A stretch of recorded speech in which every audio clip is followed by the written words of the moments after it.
Good morning students. मैं इंदु कुमार जोनवाल कक्षा 10 के पाठ नंबर 2 अम्ल क्षार और लवण के वीडियो नंबर 6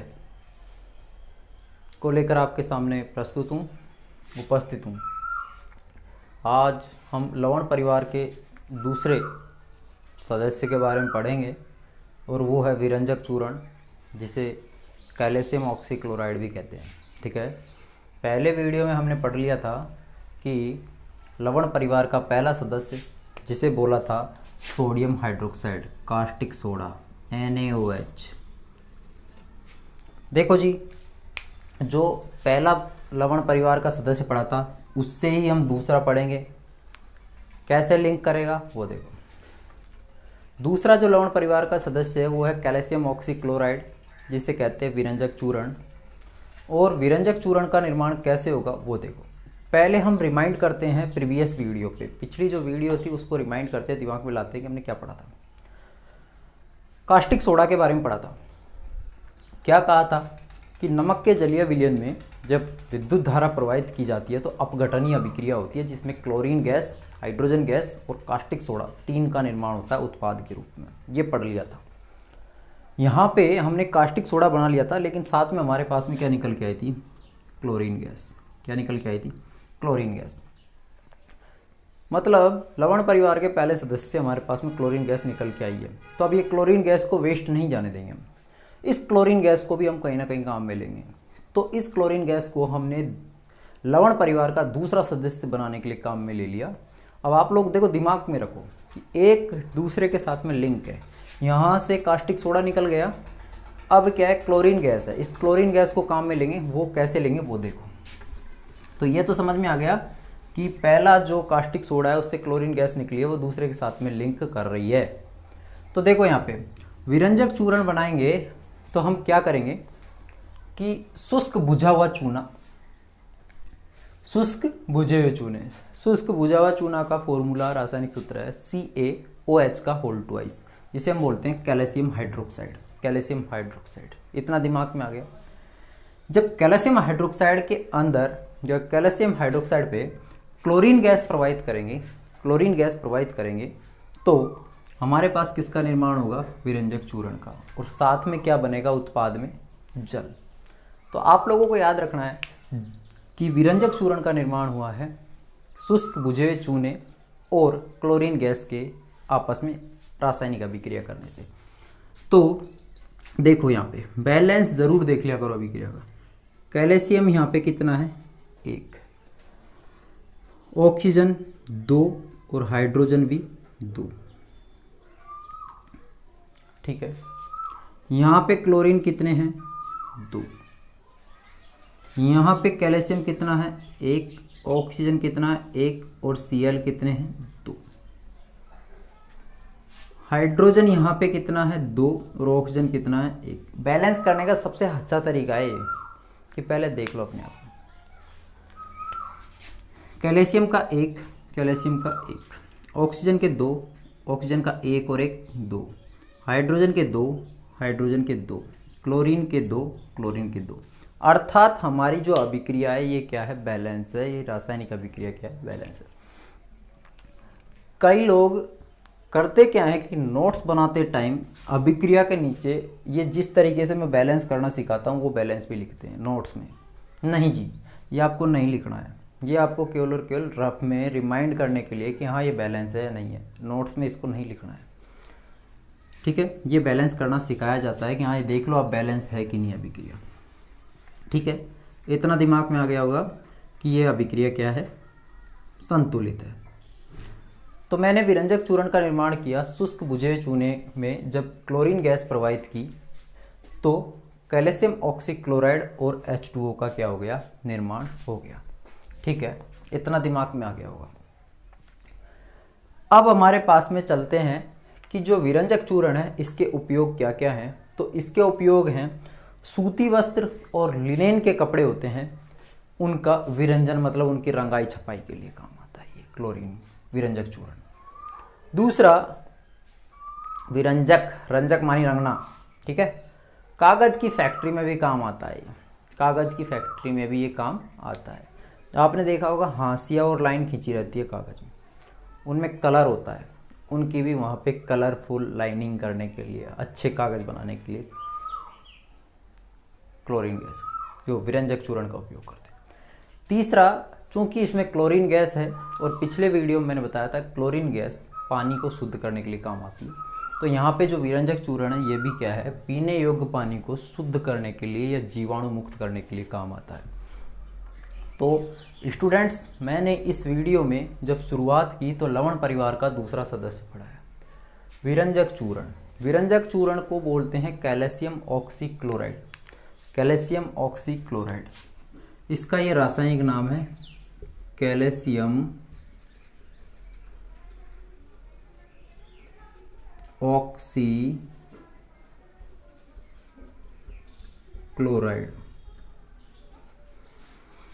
इसका ये रासायनिक नाम है, ये इसका हिंदी का देसी नाम है कि भाई विरंजक चूर्ण है। इसका निर्माण होता है कि शुष्क बुझे हुए चूने में जब क्लोरीन गैस प्रवाहित करते हैं तो विरंजक चूर्ण और जल का निर्माण होता है। उपयोग है सूती कपड़े और लिनन के कपड़े की विरंजक में या छपाई में। दूसरा है हमारे पास में कि ये कागज़ की फैक्ट्री में काम आता है। और तीसरा है हमारे पास ये कि पानी को शुद्ध करने के लिए, जो पीने योग्य पानी है उसको जीवाणु या कीटाणु मुक्त करने के लिए काम आता है। तो आप लोग इसको कहीं रफ में लिख लीजिएगा, शॉर्टकट कीजिए। एक और चीज़ है, प्रत्येक पाठ की पीडीएफ मैं तैयार कर रहा हूँ, पीडीएफ आपको मिलेगी। पीडीएफ की चिंता आप मत करो, केवल आप पढ़ाई पे ध्यान दो। पीडीएफ मेरे हाथों से लिखी हुई आपको पहुँचा दूँगा, प्रत्येक बच्चे को पीडीएफ पहुँचेगी, ये मेरी गारंटी है। लेकिन आप लोग केवल और केवल जितना पढ़ाया जाता है मन से पढ़ो और उनको लिख लिख के पढ़ो, ताकि जैसे ही स्कूल खुले तो आप एक पावर के साथ, एक शक्ति के साथ आ सको कि मैंने हाँ साइंस पढ़ी है लॉकडाउन में। ये मेरा उद्देश्य है, आप भी इसी ध्येय को, ये एम रखो अपना, ठीक है। नोट्स मैं दे दूंगा, ठीक है। तो आप लोग ये विरंजक चूर्ण को कहीं पे नोट कर लो। फिर हम चलेंगे baking soda, sodium hydrogen carbonate की तरफ। इसको लिख लो पहले।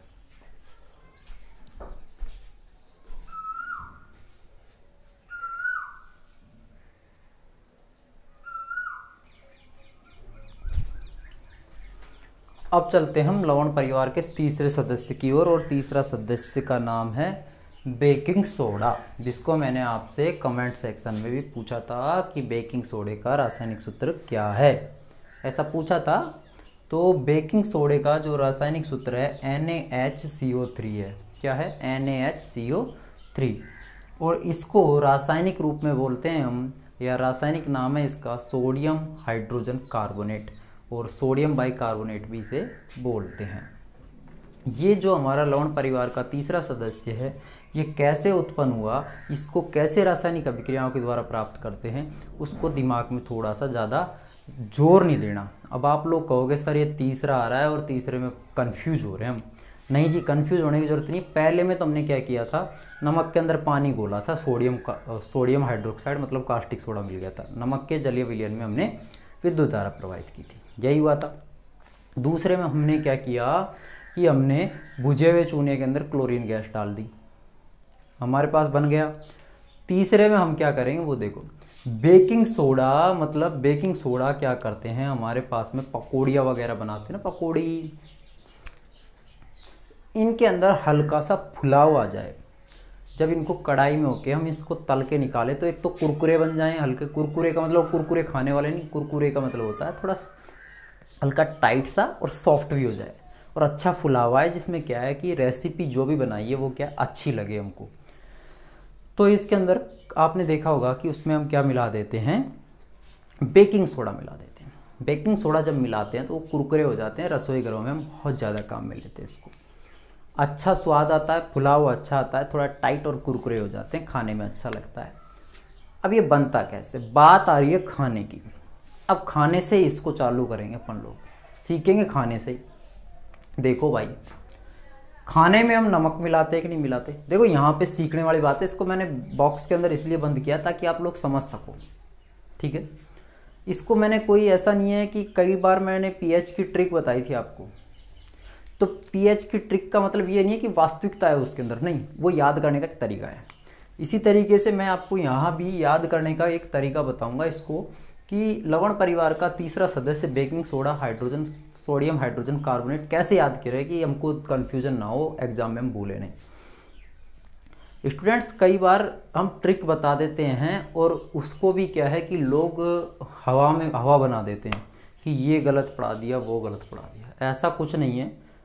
ट्रिक केवल और केवल इसलिए बताई जाती है ताकि आप एग्ज़ाम में कंफ्यूज ना हो। और मैं उन लोगों की परवाह भी नहीं करता, क्योंकि मेरे को मेरे टैलेंट का पता है कि मैं कितना अच्छे से पढ़ा सकता हूँ और कितना बुरे से पढ़ा सकता हूँ। मेरे को मेरा पता है, मेरे को विश्वास है, मैं किसी की परवाह नहीं करता। अब होता क्या है कि आप लोगों ने, मैं क्या है थोड़ा सा इसके बीच में लेक्चर देने लग गया, तो आप थोड़ा सुनिए। अभी YouTube पे आपने एक ट्रेंड देखा होगा कि वायरल हो रहा है खान सर पटना वाले। आप लोग सर्च भी कर सकते हो खान सर YouTube पे, देखना कितना अच्छे से पढ़ाता है बंदा, कितनी डीप नॉलेज है, एवरी सब्जेक्ट है द डीप नॉलेज, अच्छे से पढ़ाता है वो। लेकिन फिर भी उसको ट्रोल किया जा रहा है कुछ कट्टरपंथियों के द्वारा। क्या कर रहे हैं वो, ऐसे कह रहे हैं कि खान सर नाम है इनका। अब ये खान सर का असली नाम क्या है? उन्होंने आपको नाम से मतलब क्या है, आपको शिक्षक जो शिक्षा दे रहा है उससे मतलब होना चाहिए। आप लोग उसके नाम पे क्या जा रहे हो कि उसका नाम क्या है, उसका गांव क्या है, वो कितना कमाता है, कितना खाता है, कितनी हाइट है, क्या पहनता है, किससे शादी की, उससे मतलब क्या है अपने को। वो बंदा किस तरीके से पढ़ा रहा है, सब्जेक्ट को किस तरीके से क्लियर करा रहा है, टॉपिक की क्या नॉलेज दे रहा है, उसको देखो। समाज धर्म जाति से हमको मतलब क्या है। शिक्षक इन सब चीज़ों से उठ के रहता है। अब बात यह आती है हमारे पास में, मैं तो खुद मेरे व्हाट्सअप स्टेटस पे लगा के रख रहा हूँ कि मैं खान सर का सपोर्ट करता हूँ। क्यों? क्योंकि उसकी जो नॉलेज है वेल एंड गुड, ठीक है। हमको इन सब चीज़ों से जाति धर्म और समाज से कोई मतलब नहीं है। शिक्षा के परिवार में सब धर्म के लोग, सब जाति के और सब समाज के लोग आते हैं, सब बच्चे आते हैं। हमको उन चीज़ों से कोई मतलब नहीं है और ना ही मैं इस पर कोई टिप्पणी करना चाहता हूँ। तो देखो, कई लोग क्या है ट्रोल करते हैं, उनको जेलसी होती है। जेलसी किस टाइप की होती है कि ये मेरे से आगे कैसे बढ़ गया, ये मेरे स्थान कैसे ले लिया। तो ये सब कुछ नहीं है। खान सर भी इन सब चीज़ों को नज़रअंदाज करते हैं और उनको इन सब चीज़ों का कोई फ़र्क नहीं पड़ता, क्योंकि उनके फॉलोअर्स ही आप देखो करोड़ों में जा रहे हैं, तो उनको इन सब चीज़ों से फ़र्क नहीं पड़ता। लेकिन कुछ लोग होते हैं जो आगे बढ़ते हुए को देख नहीं सकते, ठीक है। तो आप लोग यहाँ पे देखो हमारे कि लवण परिवार का जो तीसरा सदस्य है वो बेकिंग सोडा अर्थात सोडियम हाइड्रोजन कार्बोनेट, ये किस तरीके से बनता है। खाने के अंदर ये एक तरह से खाने में मिलाते हैं। खाने के अंदर हम नमक मिलाते हैं, पानी भी मिलाते हैं, कार्बन डाइऑक्साइड गैस भी निकलती है। आप लोगों ने देखा होगा जब वो ढक्कन लगाते हैं, ढक्कन को उठाते हैं तो कुकर में से निकलती है। और एक चीज़ और याद रख लेना कि अमोनिया भी निकलता है। क्या निकलता है? अमोनिया। तो जब हम खाना बनाते हैं, तो ट्रिक बता रहा हूँ, खाना बनाते हैं तो हम क्या क्या मिलाते हैं? नमक मिलाते हैं, पानी मिलाते हैं, कार्बन डाइऑक्साइड गैस बनती है और अमोनिया गैस भी बनती है। क्या क्या बताया? नमक मिलाया, पानी मिलाया, दो तरह की गैस निकली, कार्बन डाइऑक्साइड और अमोनिया। याद रख लोगे? ये चारों क्रियाकारक जब आपस में क्रिया करेंगे तो हमारे पास में क्या बनेगा? Baking soda. क्या बनेगा? Baking soda. अब देखो मैं तरीका बता देता हूँ आपको। नमक का लिख दिया सूत्र, नमक की जगह, जल की जगह जल का, कार्बन डाइऑक्साइड, अमोनिया लिख दिया। अब हमको क्या है, इन सब चीज़ें, ये सब चीज़ें मिक्स होके हमारे पास में क्या बनाएंगी? सोडियम बाइकार्बोनेट या सोडियम हाइड्रोजन कार्बोनेट या बेकिंग सोडा बना देंगे। तुरंत आपको ये सब चीज़ें मिक्स करने के बाद में एक साइड लिख देना है बेकिंग सोडा, ये सूत्र लिख देना है। लिख देगा, Na आ गया साहब, यहाँ से H आ गया, एक H बचा है, ये H भी आ गया। CO2, यहाँ CO3 है, मतलब ये O भी काम में आ गया। यहाँ पे क्या क्या बचा है? एक तो H बचा है, तो एक H यहाँ जुड़ेगा तो ये हो जाएगा NH4 हो जाएगा। ये H यहाँ पे चला जाएगा तो NH4। और क्या बचेगा, Cl, NH4Cl को यहाँ पे लिख दो। तो इस तरीके से आपको मैंने नौसादर का भी फॉर्मूला बताया होगा कि अमोनियम क्लोराइड, अमोनिया का तो बताया था NH3 और अमोनियम का बताया था NH4 बताया था। तो यहाँ पे बेकिंग सोडा बनाने के लिए अपन ने क्या क्या मिक्स किया स्टूडेंट्स, नमक, जल, कार्बन डाइऑक्साइड गैस निकली और अमोनिया गैस भी निकली है। तो इस प्रकार हमारे पास क्या क्या बना, नौसादर और बेकिंग सोडा। आई होप कि आपको समझ में आ रहा होगा। ये सब पढ़ लिया। अब इसके बाद में ये अभिक्रिया पढ़ने के बाद में इसको बॉक्स में ज़रूर लिखना। ये सब पढ़ने के बाद में अब देखो, अब क्या है कि हमने बेकिंग सोडे को डाल दिया उसके अंदर, कुकर के अंदर। अब कुकर में जब बेकिंग सोडा डालेंगे, पहले तो हमने बनाया है बेकिंग सोडा, ये बन गया। अब हम खाना पकाते टाइम इसको डालेंगे। तो खाना पकाते टाइम मान लो कि हम क्या है, सब्जी बना रहे, सब्जी में डाल दिया बेकिंग सोडा। तो बेकिंग सोडा जब गर्म होता है तो वो एक और अभिक्रिया कर बैठता है।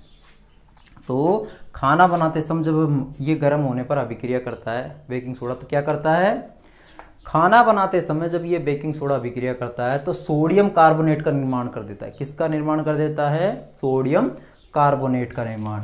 और साथ में क्या बनाता है, जल।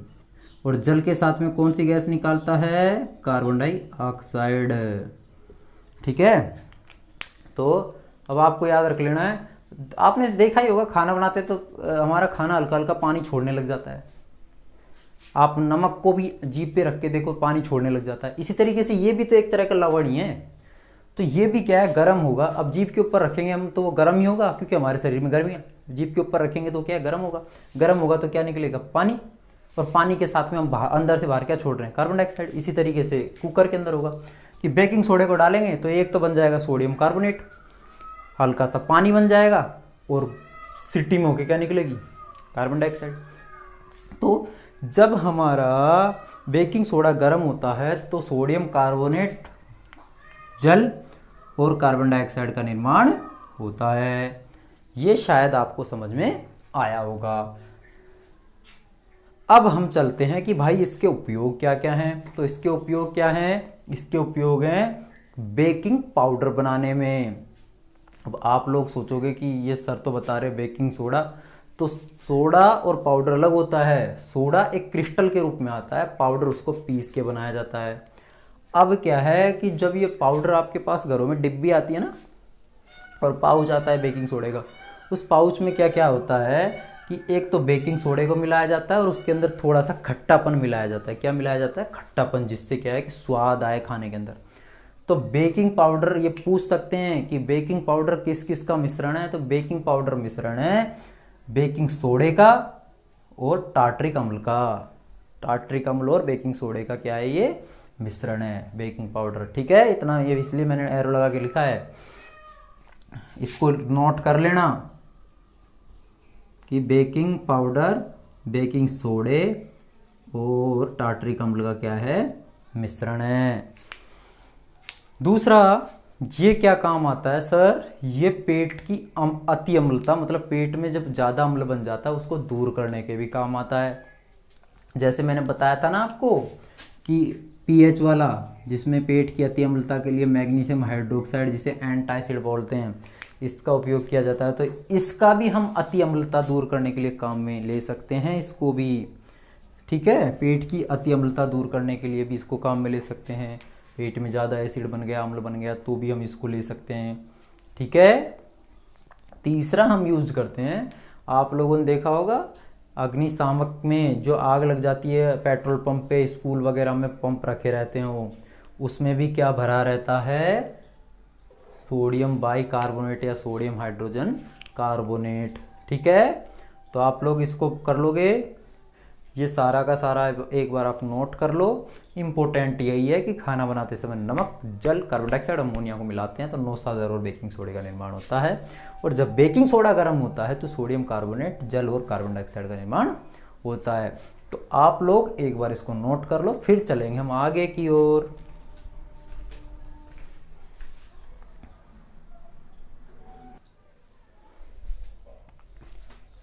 अब हम लोग चलेंगे लवण परिवार के चौथे सदस्य की, और वो चौथा सदस्य का नाम है धावन सोडा।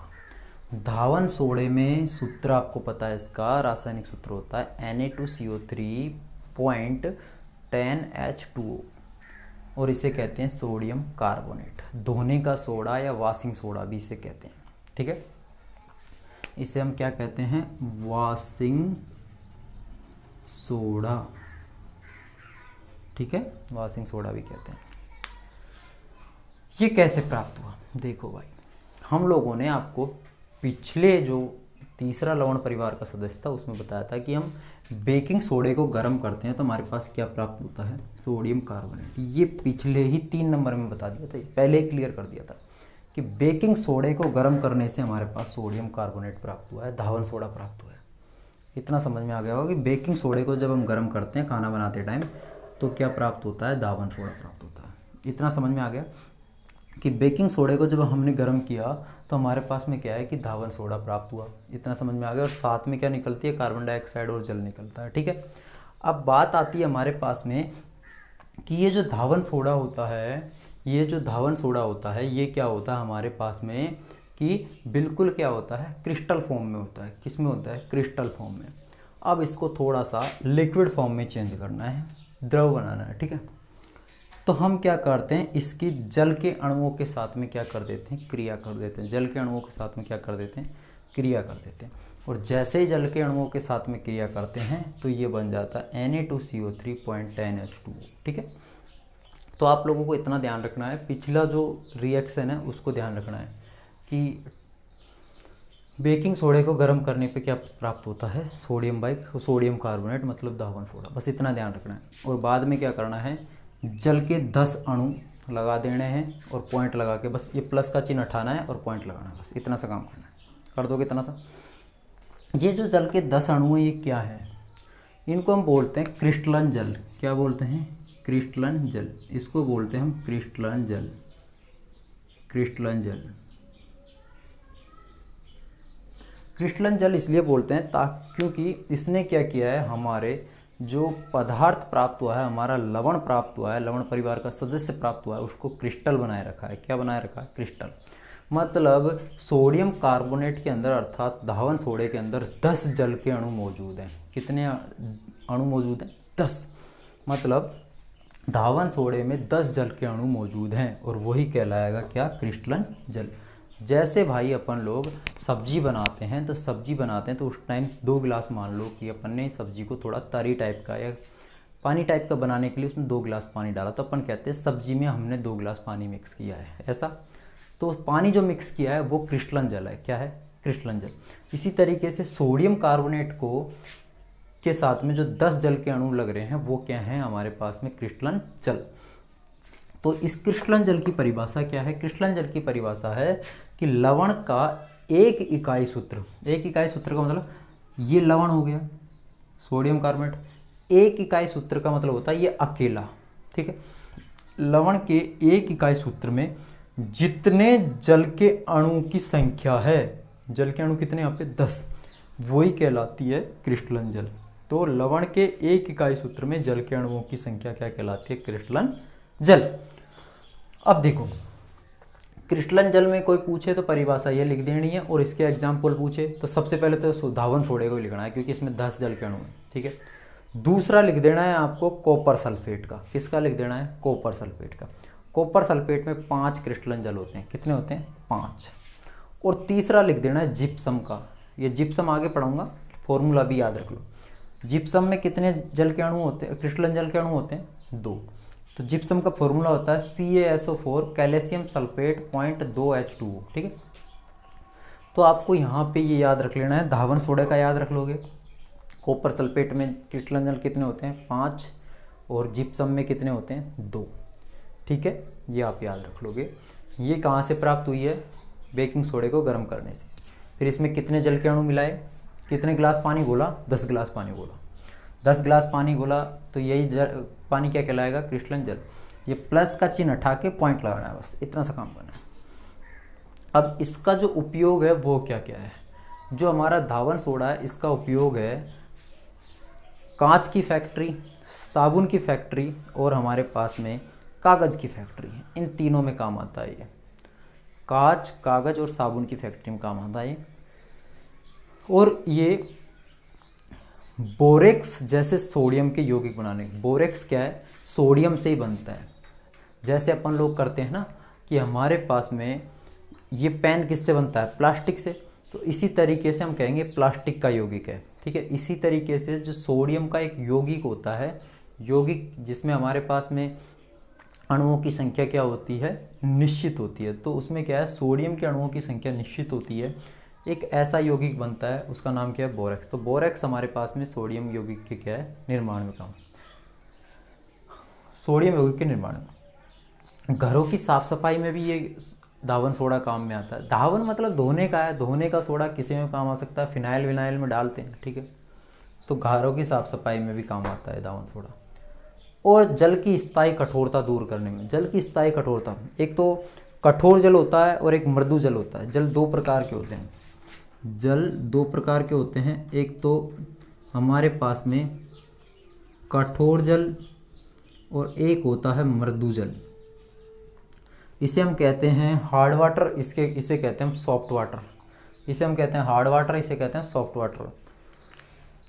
तो स्थायी कठोरता का मतलब क्या हुआ कि ऐसा पानी जो साबुन के अंदर क्या है, झाग आसानी से नहीं देता। जो झाग आसानी से नहीं देता वो तो होता है कठोर जल, और जो झाग आसानी से दे देता है वो होता है मृदु या सॉफ्ट जल, ठीक है। तो हमारे पास में यहाँ पे हमने पढ़ा कि सोडियम कार्बोनेट धावन सोडा या वॉशिंग सोडा किस प्रकार निर्मित हुआ। तो ये बेकिंग सोडे को गर्म करने से प्राप्त हुआ। ये बेकिंग सोडे को क्या करने से प्राप्त हुआ, गर्म करने से प्राप्त हुआ। बेकिंग सोडे को जब हमने गर्म किया तो सोडियम कार्बोनेट जल और कार्बन डाइऑक्साइड का निर्माण हुआ। अब आगे हमारे पास में क्या है कि सोडियम कार्बोनेट के अंदर जब हमने पानी के 10 गिलास मिलाए तो इस तरीके से हमारे पास ये क्या कहलाया, इसका क्रिस्टलन जल। प्लस को हटा के पॉइंट लगाना है, इतना दिमाग में रख लेना। अब आगे आता है क्रिस्टलन जल क्या होता है, तो लवण का एक इकाई सूत्र होता है, उसके अंदर जितने जल के अणुओं की संख्या होती है वही कहलाता है क्रिस्टलन जल। 3 एग्जाम्पल आपके सामने हैं। उपयोग है इसका कागज, कांच और साबुन की फैक्ट्री में काम आता है। बोरेक्स जैसे सोडियम के यौगिक के निर्माण में काम आता है। घरों के अंदर साफ सफाई के लिए काम आता है। और जल की स्थायी कठोरता के लिए भी ये दूर करने के लिए काम आता है। कठोर जल वह जल होता है जो साबुन के साथ में आसानी से झाग नहीं देता, और मृदु जल वह जल होता है जो आसानी से झाग दे देता है। कठोर जल को हम ठीक है, तो आप एक बार इसको नोट करो।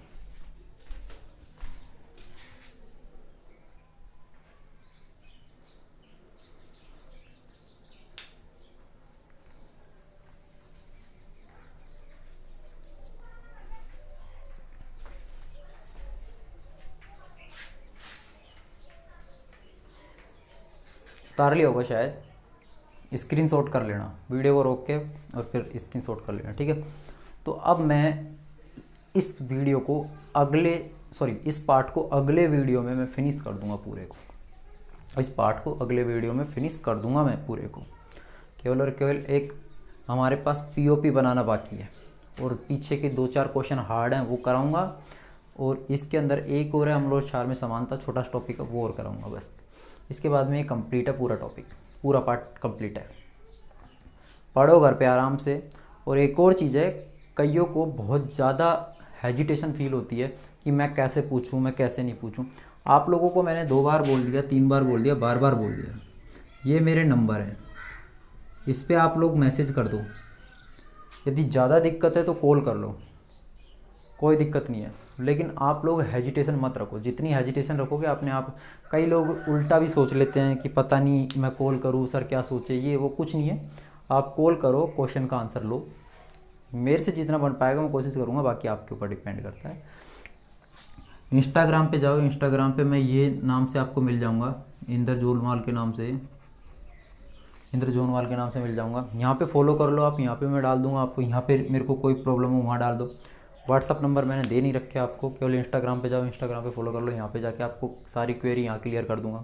PDF मैं डालूँगा, टेलीग्राम पे भी डालूँगा PDF, और PDF आपको स्कूल से मिलेगी। तो आप यहाँ पे टेंशन मत लो किसी चीज़ की। नंबर ये रहे मेरे, टेक्स्ट करो, इस पर कॉल करो, ठीक है। और मेरे जो वीडियो पसंद आ रहे हैं आपको तो लगातार इसको शेयर करो, चैनल को सब्सक्राइब कराओ, लाइक करो, ठीक है। दोस्तों के साथ शेयर करो। मैं कोशिश मेरी पूरी कर रहा हूँ कि मैं अच्छे से अच्छा पढ़ाऊँ। तो प्लीज़ आप लाइक, शेयर और सब्सक्राइब कीजिए मेरे चैनल को और अच्छे से अच्छी पढ़ाई कीजिए। नोट्स मैं आपको दूंगा, जो मेरे स्कूल के टच में उन बंदों को मैं नोट्स दूंगा, बाकी को PDF मिल जाएगी, ठीक है। और आप रेगुलर पढ़िए, घर पे रहिए, सुरक्षित रहिए। गर्मी बहुत ज़्यादा है तो पसीने छूट रहे हैं इस टाइम। तो वीडियो को ज़्यादा लंबा ना लेते हुए अगले वीडियो में हम फिनिश कर देंगे। थोड़ा मॉर्निंग टाइम पे बनाऊंगा वीडियो, तो जिससे क्या है कि थोड़ा लंबा भी चला जाएगा तो पूरा फिनिश हो जाएगा पार्ट, ठीक है। तो आप जो, और इसका शॉर्टकट भी मैं बताऊंगा, लवण परिवार का पूरा पेज बना दूंगा कि जिसमें ऐसे ऐसे ऐसे ऐसे पूरा, वैसे मैं बता ही रहा हूँ, फिर भी एक शॉर्टकट बना दूंगा जिससे याद करने का क्या तरीका फिनिश हो जाएगा आपका। स्कूल में जब भी आऊँ, आपको कोई भी पढ़ाए,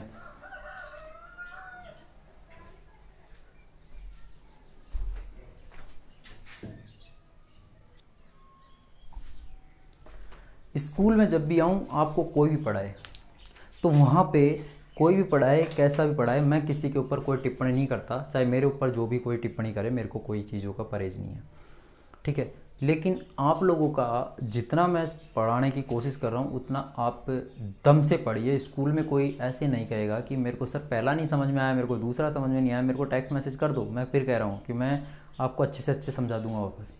कई लोग कह रहे हैं वीडियो सर पहले चैप्टर की वीडियो डाल दीजिए। पहले चैप्टर की वीडियो डाल के मैं करूँगा क्या? पहले चैप्टर की वीडियो तो मैंने डाल रखी है, उसको देखो ना आप बताओ उसमें से क्वेरी क्या है, ठीक है। तो और उसके बाद में क्या है कि फर्स्ट और सेकंड चैप्टर उनका वीडियो अपना कल कंप्लीट हो जाएगा। तो जैसे ही स्कूल मिलते हैं, कोई भी पढ़ाए कोई भी नहीं पढ़ाए, बस आपको ये कहना है कि हाँ मेरे को ये आता है। और ना में जवाब नहीं होना चाहिए स्कूल के अंदर, क्योंकि सारी वीडियोज़ यहाँ पे एकदम फिनिश होके चल रही हैं। एक एक क्वेश्चन का आंसर चल रहा है, पूरे टॉपिक कवर हो रहे हैं यहाँ पे। और आपसे एक क्वेश्चन मैं पूछ रहा हूँ साथ में, तो वो क्वेश्चन आप मेरे को बताइए कि